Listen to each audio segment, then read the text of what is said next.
Porque, e agora o que eu quero acrescentar é o seguinte: eu conversei nas últimas 3 semanas com amigos meus que são constitucionalistas do Brasil, em Portugal e também na França, e amigos meus criminalistas, professores de direito criminal na Alemanha, em especial do Instituto Max Planck, e na Itália. E como eu soltei na semana retrasada, depois de conversar com o professor Celso Vilardi, que é da defesa do Bolsonaro, sobre a revisão criminal. O que é a revisão criminal? É uma ação que pede a anulação da condenação do Bolsonaro.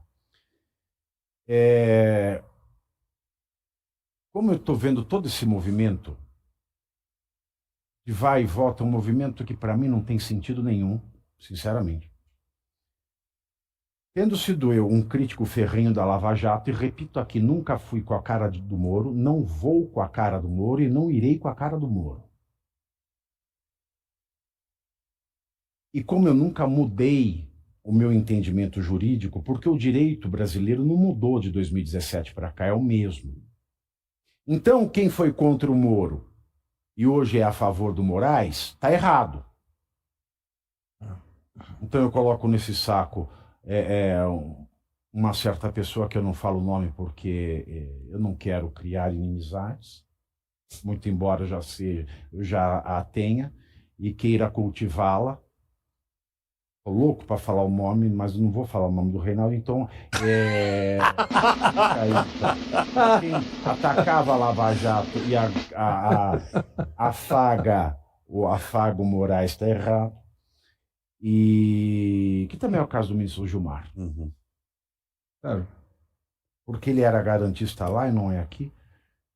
E a tese da revisão criminal, que eu conversei com grandes juristas, Brasil, Portugal, França, Alemanha e Itália, ela se baseia, ela tem um precedente completo. Ela tem uma decisão pronta que exige, que demanda do STF a anulação da condenação do Bolsonaro na ação penal 2668, que é esta, né, da Loucademia do Golpe. E como eu fiquei receoso, além de trabalhar 18 horas por dia, além de pagar centenas de milhares em indenização, além de responder processo, além de já acumular 5 anos de cadeia em recurso, eu resolvi, nas horas vagas, fazer a minuta da revisão criminal do Bolsonaro de graça. E até a semana que vem eu estou entregando para a defesa do Bolsonaro a revisional com base em tudo que o STF já produziu. Porque não é uma questão de ideologia, é uma questão de justiça.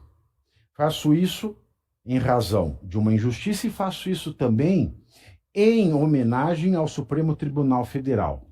Porque se o Supremo Tribunal Federal não se acertar com os seus precedentes, não for imparcial na entrega jurisprudencial do direito, um órgão importantíssimo da nossa democracia vai para o saco de vez. Então eu faço isso em homenagem ao direito, à justiça e à legitimidade do próprio STF. Porque não é certo, não é uma questão de ideologia. A condenação do Bolsonaro tem que ser anulada. E o Alexandre de Moraes tem que ser chamado pelo STF de tudo aquilo que o STF chamou o Sérgio Moro, Caivano.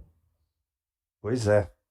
E eu não sei se vai apresentar, eu não vi aqui, mas vai ter aí alguma joint venture dele com o PL, que é o partido do presidente. Nós vamos falar isso aí, mas eu acho isso uma loucura danada. Mas... vamos ver o que vai acontecer no futuro. Mas você tem razão, Pavinato. As pessoas tendem, infelizmente, a acompanhar as coisas de uma maneira tendenciosa, né? Aqui, de novo, faço referência àquilo que eu já fiz outro dia para você, que em virtude do comentário que você fez uma vez sobre o Wittgenstein, e eu já tinha muito ouvido falar dele, mas não tinha me debruçado sobre a obra, resolvi lê-lo, né? E ele tem uma coisa interessante que eu anotei, que é a questão dos estados mentais, né? Então, para que a pessoa forme uma imagem aí muito próximo do que diz Jung, né? A questão do arquétipo, você ouve algo e cria um arquétipo, cria uma imagem na sua cabeça. O Wittgenstein dizia que você precisava ter antes um certo estado mental. E é esse estado mental da população nesse momento. Para quem apoia o presidente Bolsonaro, obviamente, quando olha o que Alexandre de Moraes faz, tem um estado mental de defesa, de querer justiça, né? de sede pelo que é certo, de ficar horrorizado com tudo que fizeram desde o 8 de janeiro. Na verdade, desde a eleição. E, óbvio, ter o Alexandre de Moraes como um certo vilão. Agora, as pessoas que lá atrás tenderam a entender a Lava Jato como algo pernicioso, que criminalizava a política e que saíram em defesa, inclusive, do legalismo puro, né? da defesa do garantismo, como eles mesmos gostam de se autodenominar, tende a ficar com um arquétipo na imagem de que a direita representa tudo ao contrário do que eles defendem, quando não é a realidade. Popularizando o que você está falando aqui. Se o Alexandre de Moraes estivesse tomando essas medidas que ele toma contra o Bolsonaro, contra o Lula, a direita estaria a favor dele. Sim. Muito provavelmente. Lembre-se que o PT... Muito provavelmente. Lembre-se que o PT, quando Moraes foi galgado ao cargo de ministro do STF, o PT dizia que ele era fruto do golpe, portanto, um ministro ilegítimo. Sim. E também, vale lembrar, toda a pecha de fascista. PT, o PSOL, Exatamente. Foram muito claros em todas as suas manifestações de que o Alexandre de Moraes, como ministro do STF, era o pior câncer que poderia ser dado a esse corpo jurídico. Exatamente. Uhum. Isso mostra que porque ele está funcionando em favor do inimigo do líder dessa seita esquerdista, agora o Alexandre de Moraes é bom. Então esse é o estado mental. Que é um estado, é um estado lamentável, na verdade. Isso É aí. um estado de se lamentar. Porque você não ter uma mente capaz de pensar logicamente, por exemplo, eu fui contra a Lava Jato, então eu fui lulista sempre que eu fui contra a Lava Jato. Mas não, eu sou jurídico. Quando nós estamos falando em sistema jurídico, eu não sou nem direita nem esquerda, eu sou do direito. Uhum. Então, é o direito. E eu tenho que entregar com essa honestidade.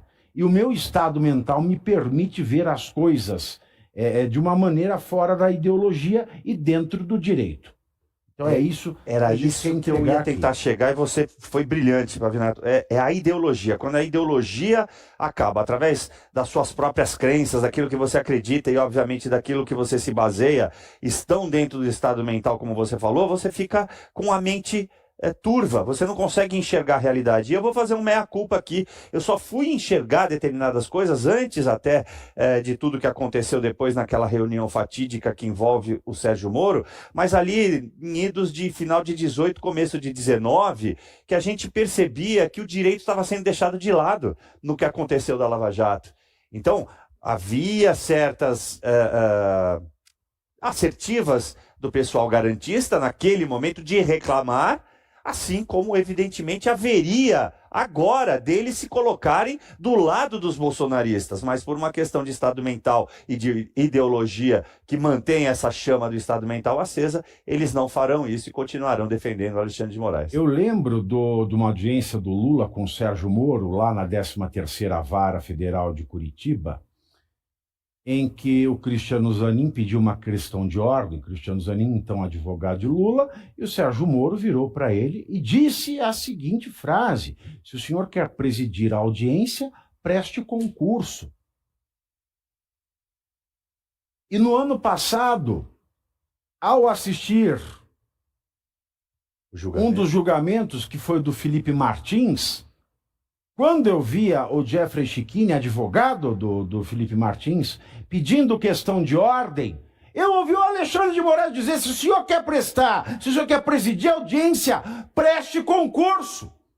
Ao lado do mesmo Cristiano Zanin, que se manteve ali, bonecão harmonizado, quieto. Então, você veja, são duas condutas idênticas. Sim. É o mesmo suporte fático, é o mesmo suporte jurídico. É isso.